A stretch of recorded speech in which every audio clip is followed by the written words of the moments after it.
آج کا ہمارا دور افراط و تفرید کا دور ہے۔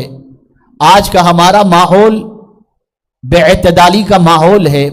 ہم جہاں دیکھتے ہیں وہاں پر اسراف، جہاں دیکھتے ہیں وہاں کہیں بخیلی نظر آتی ہے تو کہیں فضول خرچی نظر آتی ہے، اور ان دونوں کے اندر انسان زندگی گزارتا نظر آتا ہے۔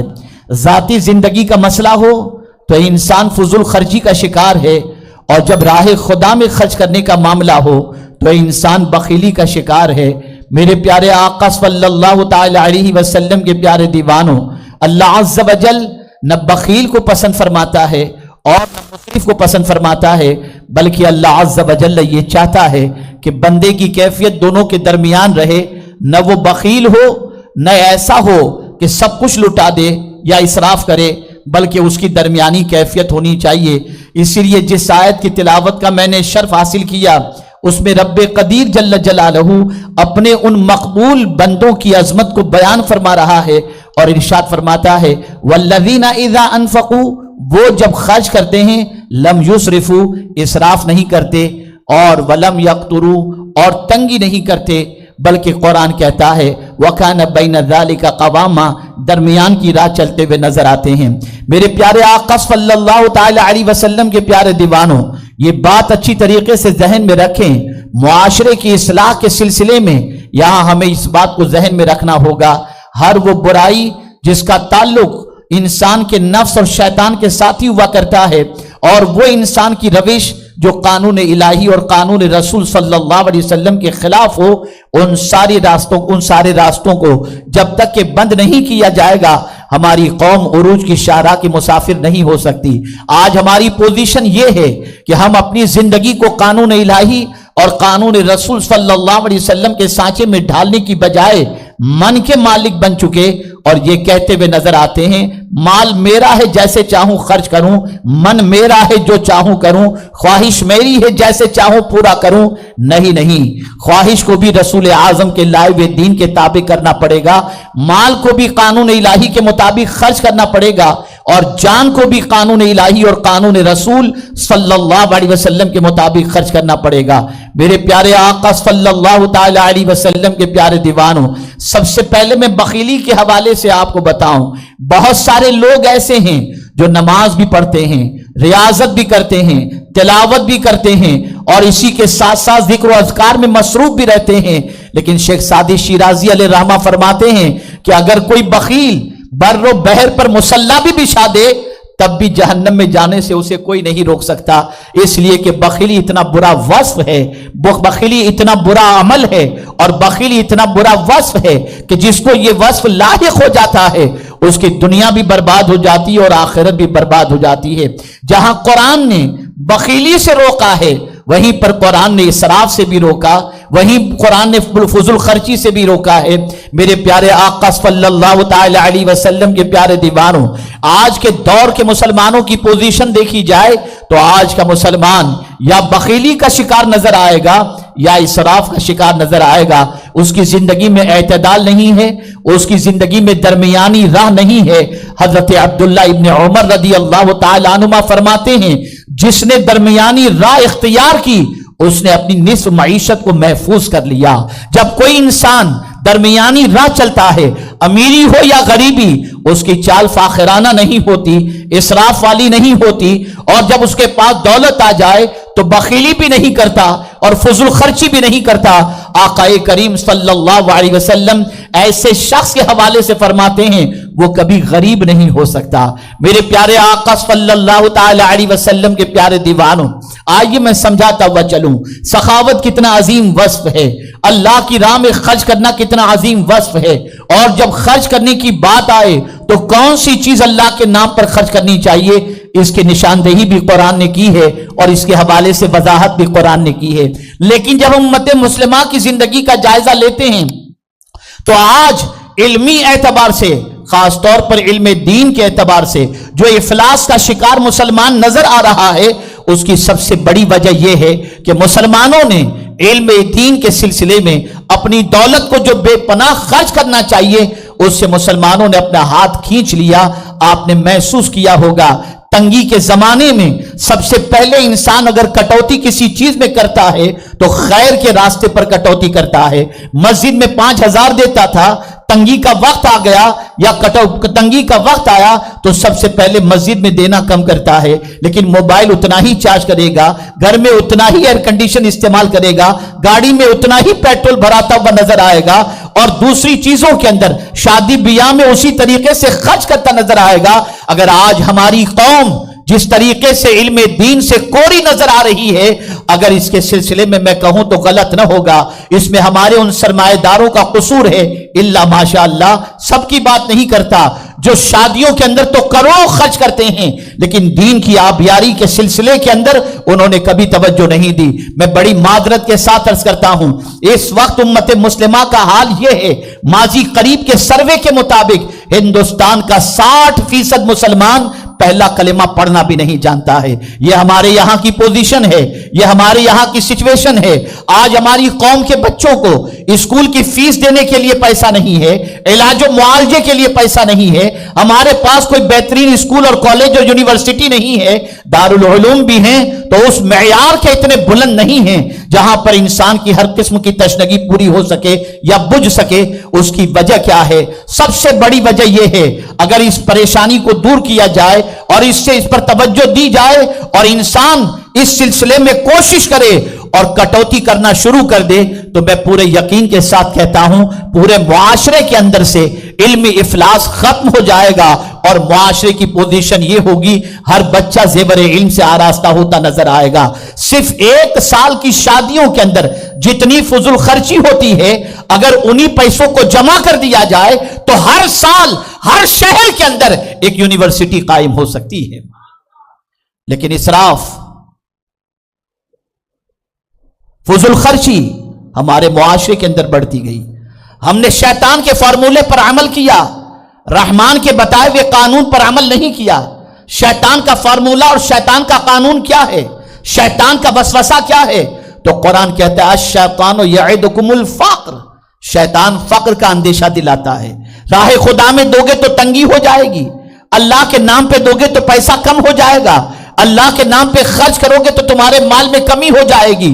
لیکن جب راہ خدا کی بجائے اسے نفس کی خواہش کی تکمیل کے لیے دولت خرچ کرنے کی بات آتی ہے تو شیطان کہتا ہے کمایا کس کے لیے ہے؟ بیٹے کی شادی میں کروڑوں خرچ نہیں کرے گا تو کب کرے گا؟ اتنے قسم کے کھانے نہیں بنائے گا تو کب بنائے گا؟ پتہ یہ چلا شیطان فضول خرچی کی طرف ابھارتا ہے, اور انسان اس وقت فضول خرچی کر کے مومن کا بھائی نہیں رہتا, یہ فضول خرچی کرنے والا شیطان کا بھائی بن جاتا ہے. کہ قرآن نے کہا ان المبذرین کانوا اخوان الشیاطین, کہ بے شک فضول خرچی کرنے والا شیطان کا بھائی ہے. میرے پیارے آقا صلی اللہ تعالی علیہ وسلم کے پیارے دیوانوں, آپ اندازہ لگائیں رسول اعظم صلی اللہ علیہ وسلم کے صحابہ کا طریق کیا تھا, رسول اعظم صلی اللہ علیہ وسلم کے غلاموں کا طریق کیا تھا. تو آپ دیکھیں گے جب ذاتی معاملات ہوتے تو فضول خرچی سے اپنے ہاتھ کو روک لیتے, اور جب بات دین کی آتی تو سب کچھ لٹاتے ہوئے نظر آتے تھے. خود امام حسن و حسین رضی اللہ تعالی عنہما جب بازار تشریف لے جاتے تھے کسی چیز کو خریدنے کے لیے تو جانتے ہیں بھاؤ تال کرتے, بہت ٹھوک بجا کر دیکھتے, بارگننگ کرتے, اتنی بارگننگ کرتے کہ سامنے والے کو بالکل مجبور ہونا پڑتا ان کے کہے ہوئے پر دینے کے لیے. اسے محسوس ہو جاتا کہ انہیں حقیقت کی واقفیت ہے, حقیقت سے واقفیت ہے, اس لیے بہت زیادہ وہ نفع ان سے نہ کما پاتا اور بارگننگ کر کے کوئی چیز خریدتے تھے. لیکن جب وہی حسنین کریمین کو اللہ کے نام پر لٹانا ہوتا تو کبھی یہ نہیں دیکھتے تھے کہ روپیہ جا رہا یا کیا جا رہا ہے, سب کچھ لٹا دیا کرتے. کسی نے حسنین کریمین سے پوچھا کہ خیر کے اندر آپ اتنا لٹاتے ہیں اور بازار سے خریدنے میں بھاؤ تال کرتے ہیں, کیا اس طریقے سے خیر کے اندر لٹانا اسراف نہیں ہے؟ تو فرمایا کرتے تھے اللہ اکبر اللہ اکبر, فرمایا کرتے تھے کہ خیر میں کوئی اسراف ہے ہی نہیں, اللہ کے نام پہ لٹانے ہی کے لیے تو اللہ نے ہمیں مال عطا فرمایا ہے. لیکن یہاں سوچ بدل گئی, یہاں فکر بدل گئی, اور اب آہستہ آہستہ ہمارے افکار اتنے خراب ہو چکے ہیں کہ میرے پیارے آقا صلی اللہ تعالی علیہ وسلم کے پیارے دیوانوں, پورے معاشرے کا اگر جائزہ لیا جائے تو الا ماشاء اللہ سب اس روش پر چل پڑے ہیں جو روش انسان کے لیے دنیا اور آخرت میں تباہی اور بربادی پیدا کرنے والی ہے۔ میں آپ کو بتاؤں اسراف کے سلسلے میں کس طریقے سے رسول اعظم نے قدغن لگائی۔ وضو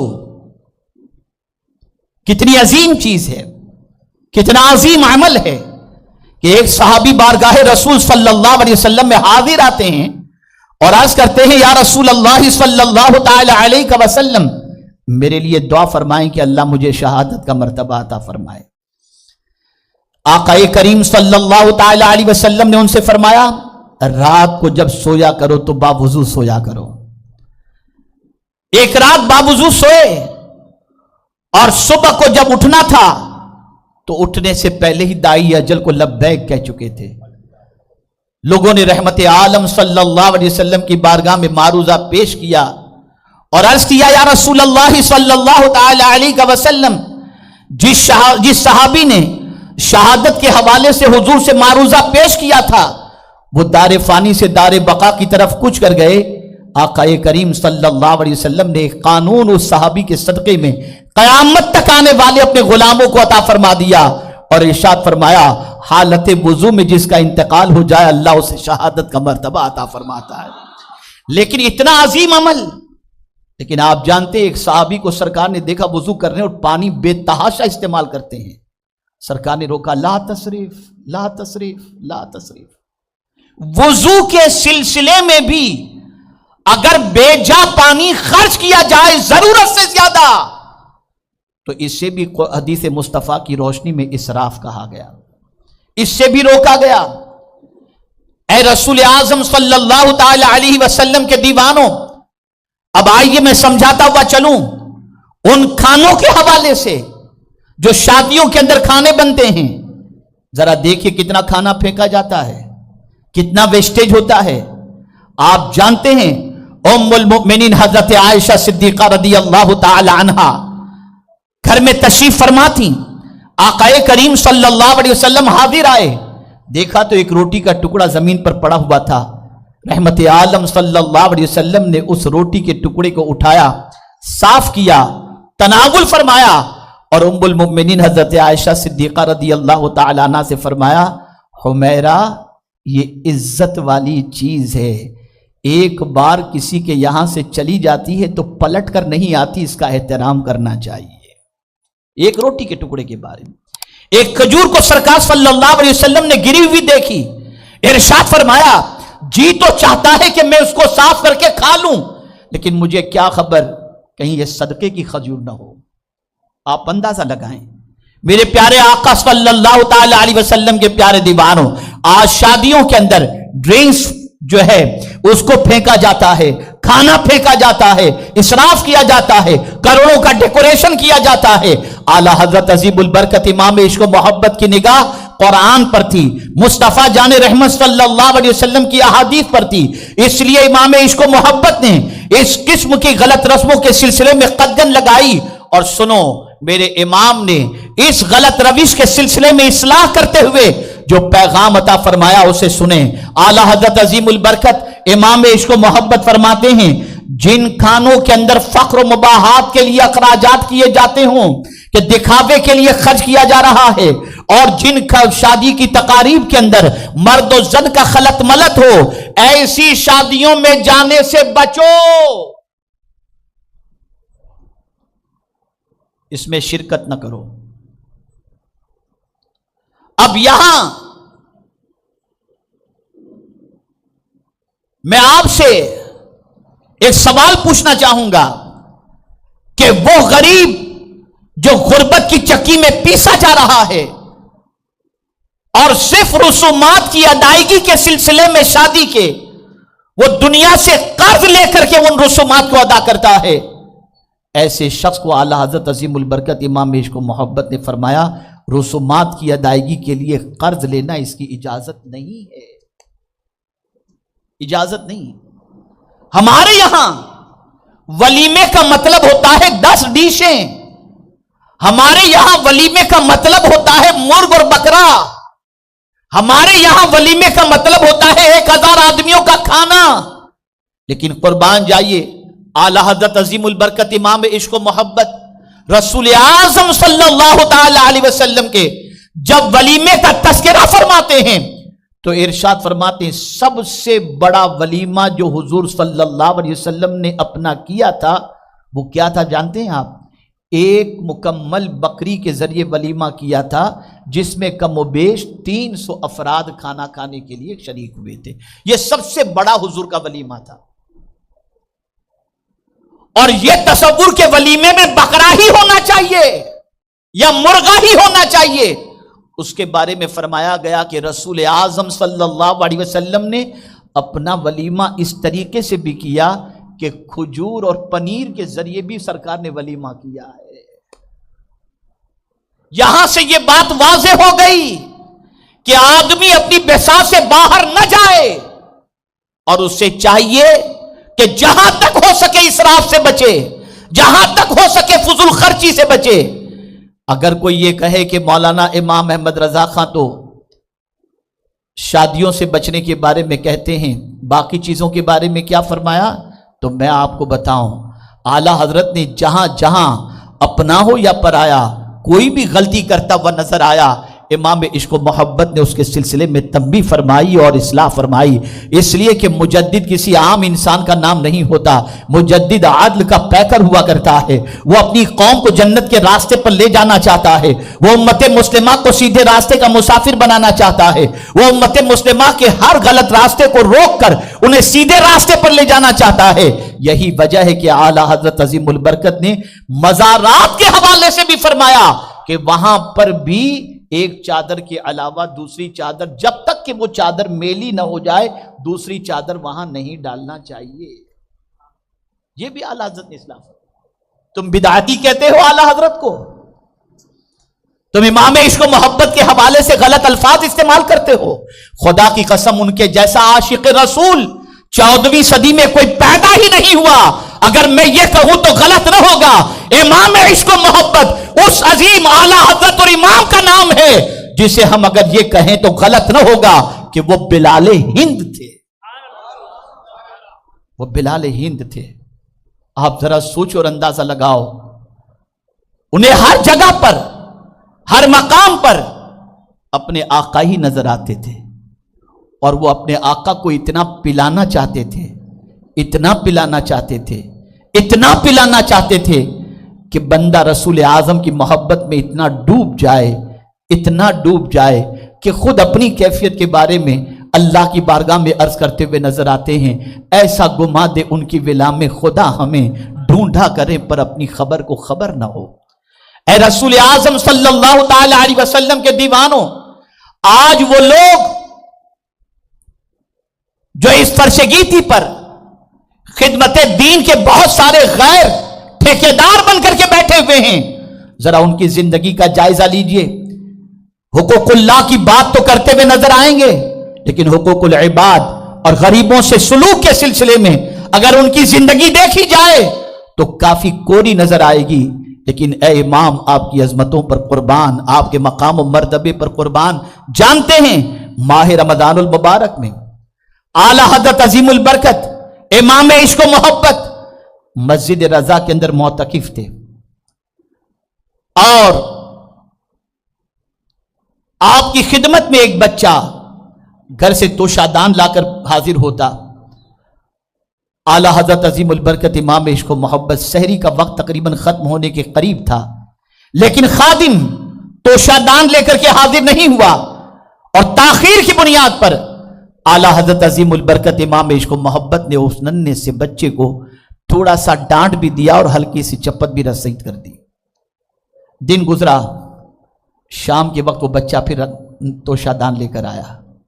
وقت کا عظیم مجدد، وقت کا عظیم عاشق رسول، وقت کا عظیم امام اس ننھے سے بچے کے سامنے دو زانو بیٹھا ہوا ہے اور اس ننھے سے بچے سے کہتے ہیں، میں نے جس طرح تجھے چپت رسید کی تھی تو بھی مجھے مار کے بدلہ لے لے، تو بھی مجھ سے بدلہ لے لے. وہ کہتا نہیں حضور میری غلطی تھی، آنے میں تاخیر ہو گئی. کہا نہیں، گھر والوں نے تجھے دینے میں تاخیر کی ہوگی، تیری کوئی غلطی نہیں. یہاں تک کہ اس بچے کو منا رہے ہیں. چھوٹا سا ایک ڈبہ موجود تھا، اس میں جتنے پیسے تھے اعلیٰ حضرت نے وہ سب نکالے اور اس کی گود میں رکھ دیے اور کہا تو مجھے معاف کر دے. اس نے کہا حضور میں نے آپ کو معاف کیا. اعلیٰ حضرت کہتے ہیں ایسے نہیں، ایک بار چپت رسید کر دے. اس نے کہا نہیں. تو اعلیٰ حضرت نے اس کا ہاتھ پکڑا اور خود اس کے ہاتھ سے اپنے اس پر مارنے لگے. میں پوچھنا چاہتا ہوں، تم دنیا کے حقوق کو پامال کرنے کے بعد اپنے آپ کو بہت بڑا داعی کہتے ہو. لاؤ اگر تمہارے پاس امام احمد رضا جیسے کردار کی ایک جھلک بھی موجود ہو تو. اے رسول اعظم صلی اللہ علیہ وسلم کے دیوانوں، اعلیٰ حضرت عظیم البرکت امام عشق و محبت، آج جو مسجدوں کے اندر بیٹھ کر لوگ دنیا کی باتیں کرتے ہیں، گپ شپ کرتے ہیں، اور ایک جماعت تو بستر ڈال کر پڑی ہی رہتی ہے، اور اس جماعت کی سرپرستی دوسرے لوگ کرتے بھی نظر آتے ہیں. ایسے پڑے ہوتے ہیں کہ اخبار بھی پڑھ رہے ہیں، گپ شپ بھی کر رہے ہیں، سارے خرافات مسجد کے اندر کر رہے ہیں. انہیں سرکار کی یہ حدیث نہیں معلوم.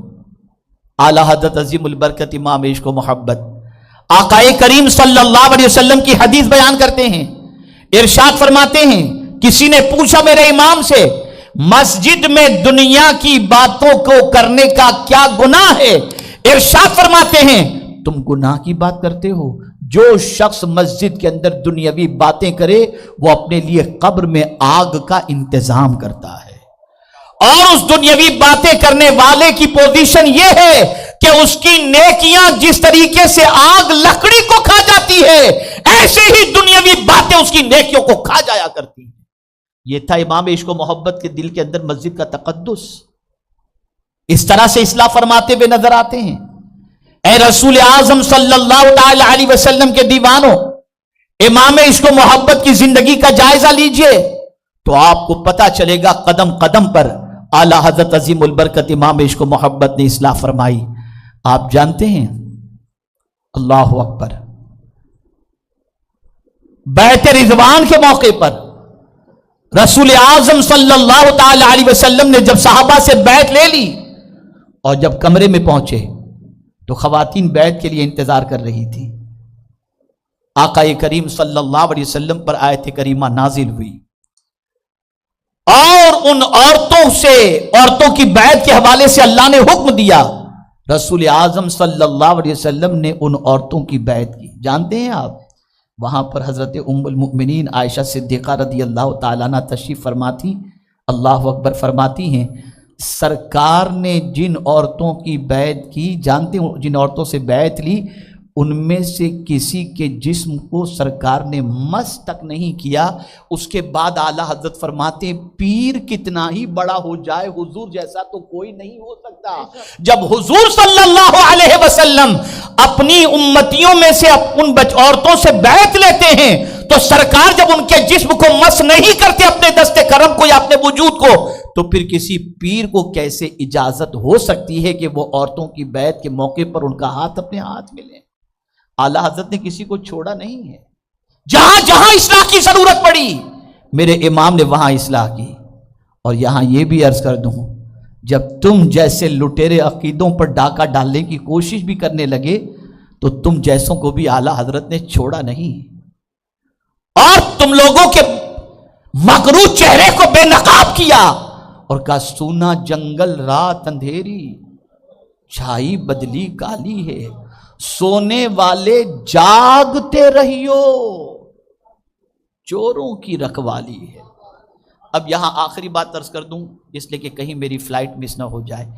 ایک اعتراض اس وقت بڑا زبردست چل رہا ہے، اور وہ اعتراض یہ ہے کہ یار یہ کلمہ پڑھنے والے آپس میں کیوں لڑتے ہیں،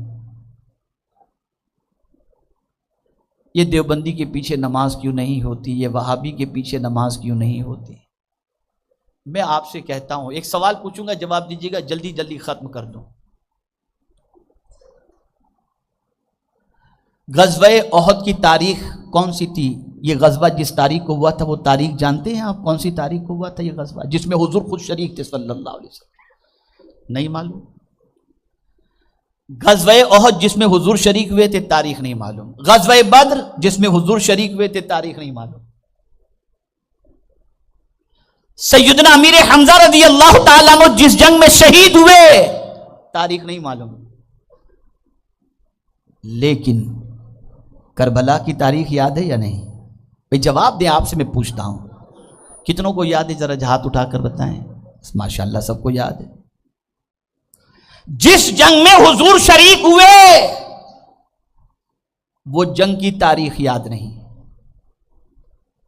اس دن کوئی جلسہ بھی کہیں ہوتا ہے کہیں نہیں ہوتا، لیکن کربلا کی جنگ سب کو یاد، بچہ بھی جانتا ہے، بوڑھا بھی جانتا ہے، جوان بھی جانتا ہے، عورت بھی جانتی ہے، سب جانتے ہیں۔ یا اللہ ماجرا کیا ہے؟ تو جواب ملے گا کہ رسول اعظم صلی اللہ علیہ وسلم جس جنگ کے اندر شریک ہوئے تھے، اس جنگ میں حضور کے مقابلے کے اندر کھلے ہوئے کافر تھے، اور امام حسین جس جنگ کے لیے پہنچے تھے مد مقابل جماعت بھی ہوتی تھی، امام حسین پر درود بھی پڑھا جاتا تھا، سب کچھ ہوتا تھا، ان کے ہاتھ میں قرآن بھی تھا، ان کے ہاتھ ان کی وہ نماز کے بھی پابند تھے، یہ ساری چیزیں ادھر تھیں، اتنی بڑی جماعت، اور امام حسین 2 5 20 15 20 25 لوگوں کے ساتھ الگ سے اپنی جماعت کر رہے ہیں، ان کے پیچھے نماز نہیں پڑھ رہے ہیں، تو کیا امام حسین کو نہیں معلوم تھا کہ بڑی جماعت چھوڑنی چاہیے کہ کرنی چاہیے، شامل ہونا چاہیے؟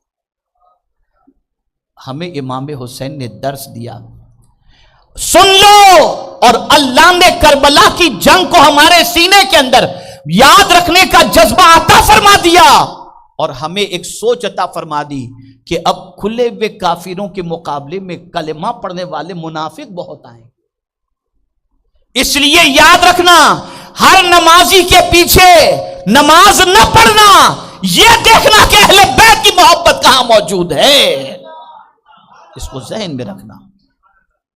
اے رسول اعظم صلی اللہ تعالی علیہ وسلم کے دیوانوں، آج آپ دیکھیں کیا ہو رہا ہے، کلمہ حضور کا پڑھ رہے ہیں، حضور کو معاذ اللہ مختار نہیں مانتے۔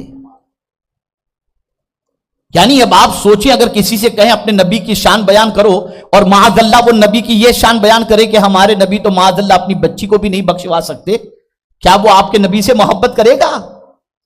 یہ کس قسم کی تبلیغ؟ اور مجھے تعجب ہے ان کے جلسوں میں شریک ہونے والے اور بیٹھ کر سننے والوں پر، جو یہ بکواس بیٹھ کر کے سنتے بھی ہیں، جو یہ بکواس بیٹھ کر کے سنتے بھی ہیں۔